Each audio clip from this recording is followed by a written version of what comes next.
Eine Angst auch, was wir antreffen. Die Hundeführerin Silvia Dummermuth macht sich mit ihrer Hündin Merida auf den Weg in die Türkei. Es ist der erste Auslandseinsatz vom 5,5-jährigen Golden Retriever. Mit welchem Gefühl geht man in so einen Einsatz?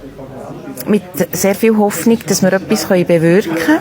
Auf der anderen Seite mit einem rechten Respekt. Die Bilder, die man jetzt heute im Verlauf des Tages gesehen hat, sind recht eindrücklich. Ja. Silvia Dummermuth ist Teil von einer grösseren Gruppe von Schweizer Helferinnen und Helfern. Ein paar fliegen direkt im Auftrag von der DEZA. Silvia Dummermuth fliegt als freiwillige Helferin mit 6 anderen Hunden und insgesamt 10 Leuten im Auftrag von der privaten Hilfsorganisation REDOC. Die Helferinnen und Helfer werden trotz Temperaturen unter dem Gefrierpunkt im Zelt schlafen müssen, wegen möglichen Nachbeben. Also wir haben Essen und Wasser sicher mal für 3 Tage, wo wir dabei haben.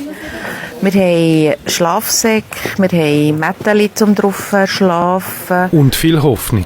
Hoffnung, in den Trümmern noch Überlebende zu finden.